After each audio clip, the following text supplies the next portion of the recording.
ఊర్లో ఓ మంచి పానం పోతుంది. ఇక ఆయనకు అంతిమ కార్యం జరిపేటందుకు అందరొచ్చి పాడగట్టి అగ్గి పెట్టి డప్పులు కొట్టుకుంటా అన్ని తయారు చేస్తుంటారు.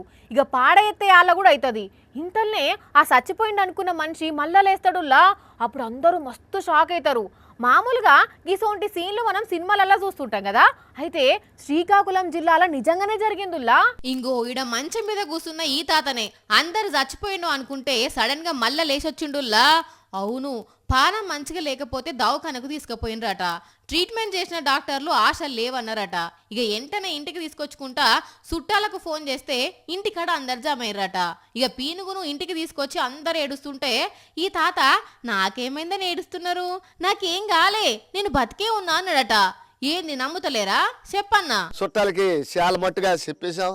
వాళ్ళందరూ కూడా వచ్చేసారు ఇక్కడికి. మేము ఇంకా శ్రీకాకుళం నుంచి రాకమునిపే వచ్చి ఉన్నారు ఇక్కడ మా బంధువులు. మా అమ్మగారు ఒక్కసారి అన్నమాట మీద పడిపోయి మాకేం చెప్పారు, మాకేం చేసావు, చచ్చిపోనము వెళ్ళిపోనమని మా అమ్మగారు ఏడ్చాడండి. మా అమ్మగారు ఏడ్చిన తర్వాత ఒక నిమిషం 2 నిమిషాల్లో కళ్ళు తెరిచాడండి. మామూలుగా పడుకొని ఉంటుండగా నాకేం పర్లేదు, నేను బాగానే ఉన్నాను, నేను బతికే ఉన్నాను, మీరు ఎందుకు ఏడుతారని చెప్పారండి నాన్నగారు. అప్పుడు అందరు ఎట్లా ఏమనుకున్నారే, నేను చచ్చిపోను కదా మళ్ళీ బతకడం ఏంటి, మాట్లాడటం ఏంటి, ఇదేంటి వింతలాగా ఉందని చెప్పి అందరు కూడా షాక్ అయిపోయారు.